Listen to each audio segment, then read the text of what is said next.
On tonight's episode of Most Mysterious Mysteries. What a hell of a name for a paranormal researcher, by the way. Fiona Broom was often portrayed as a short, portly mustache aficionado with a black business suit and a sweet monocle. Maybe we associated that stand-up special with the crazy MC Hammer pirate pants. I don't know what to even call those things.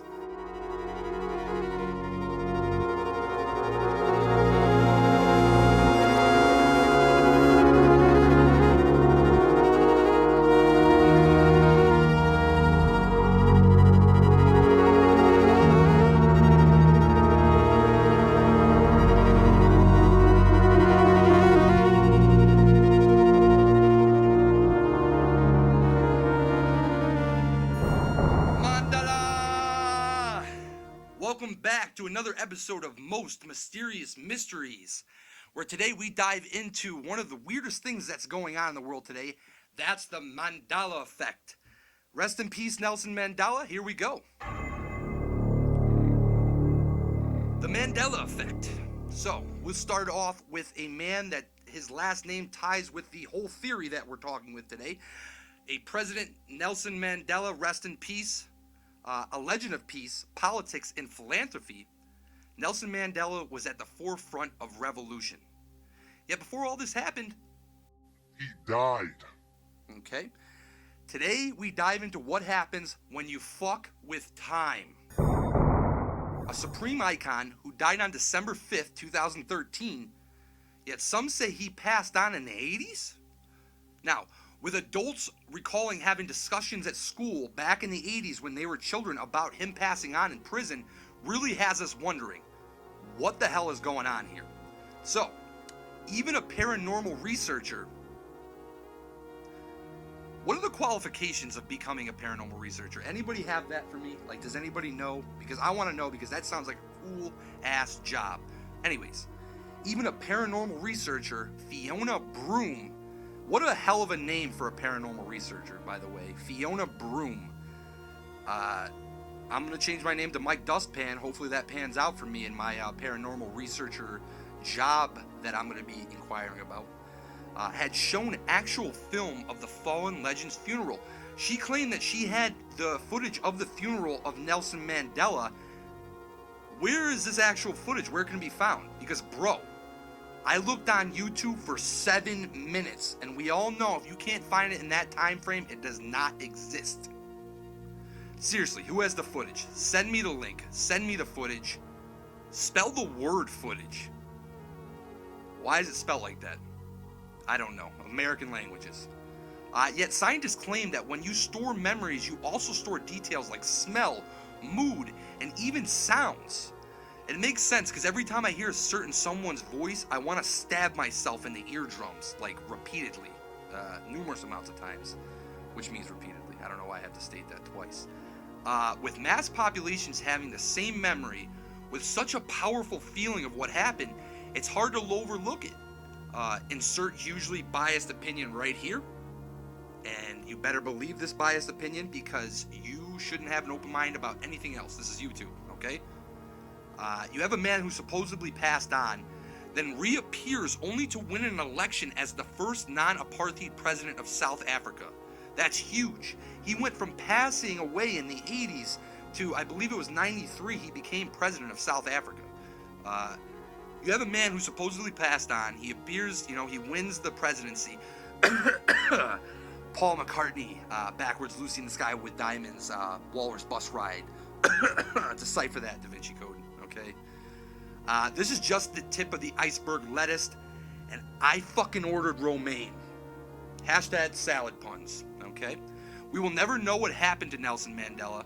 What we can say is that the man fought for what he believed in, and maybe he prestiged us. Do you remember that movie Prestige? The Prestige. Hugh Jackman, Christian Bale's. Who would win in a fight? A real fist fight? Hugh Jackman's or Christian Bale's? Don't ask me why I add S's to the ends of their names. It just sounds funnier to me. Nelson Mandela passed away. We do not know exactly what happened, but rest assured, this opened up a whole can of worms for everyone, and people started spouting off saying, oh, this happened, this happened. brings us to Mandela effect number 2, the freaking Monopoly guy. I gotta take a wicked Monopoly guy. That's a poop joke. See, we're edgy here, people. We're edgy here. We make poop jokes. Rich Uncle Pennybags, aka the Monopoly guy, or vice versa, wherever you go. I call him the Monopoly guy. He's not Rich Uncle Pennybags to me. Was often portrayed as a short, portly mustache aficionado with a black business suit and a sweet monocle. You know, glasses, but one, I guess. Except you'd be wrong about the eyeglass thing that no one actually ever uses. I don't ever see anybody using it. You know what? I'm going to say this now. Fuck you, monocle. Alright? We're going to have to blur that out. The dude could see good out of both eyes. And I'm calling bullshit on this one. Either I've seen Ace Ventura Pet Detective way too many times, and I'm talking part 2 here when nature calls. I'm not talking part 1, okay? Part 2 is where it's at if you've ever seen it. Wait for it. I think someone keeps messing with time.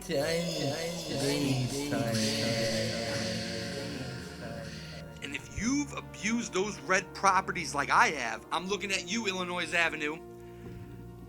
Those were my sexy eyes. Shut up about it. You should know that this is an issue. This man has an issue with his right eye. He has a stiggy in it. Astigmatism.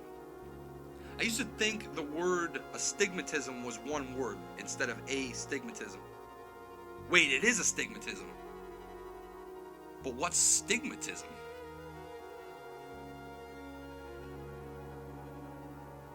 Stay in your lane, bro. That topic is for next week. Okay. The fact is, the man was a banker and needed that dope lens for viewing all that cash. Simple as that. Simple as that. Number 3. Everyone's favorite genie movie starring the hilarious and always energetic Sinbad. Except you'd be wrong. It was your boy Shaq missing free throws for an hour and 45 straight. Hey, anyone ever see that episode of Always Sunny in Philadelphia with Sinbad and Rob Thomas from Matchbox 20? My apologies, Rob Thomas. Remember when they were messing with Dennis? Was that the last time we saw Rob Thomas? Where the fuck is Rob Thomas? We need another song about rain and doormats in 2020. Bring on that thunder, baby. With thousands of people stating the same thing about a genie movie named Shazam, and no, I'm not talking the DC version. Hold on there, Billy Bats. It's hard to dispute any evidence that states otherwise.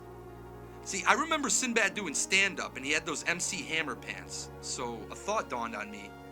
Maybe we associated that stand-up special with the crazy MC Hammer pirate pants. I don't know what they even call those things. So that's technically what we remember. We just associated the two. But in all fairness, the 90s were a freaky time for comics and fashion. If you don't believe me, look up the comedian Gallagher and ask yourself, how much cocaine was being ingested during the 90s to bring a man like that into fame? Not to mention, his twin brother stole his act. I digress, that's for another time. We'll never know for sure if Sinbad actually made a movie such as Shaq's Kazam. One thing sticks out though. Does anybody know where I can find those pants? Be honest with me. I've been looking for those pants in my size. I'll take them in a 4XL or a 5XL. I'm a pretty hefty dude. Find me those pants. Let's get this accomplished and I will wear them for one episode, okay? I've been looking for those pants. Super comfy looking. What did we learn from all this? I learned that someone somewhere is really messing with our timeline. So somebody please, for the life of you, call Ashton Kutcher up, tell him to get those notebooks out from the Butterfly Effect, because we're all fucked. I'll spike up whatever hair I got left on my balding head. I'll put some eyeliner on like that fat gothic dude that was his roommate, and I think we got something going here. That wraps up another episode of Most Mysterious Mysteries. Come join us next week where we talk about the rapid progression of my dead tooth. It's going to be a great episode.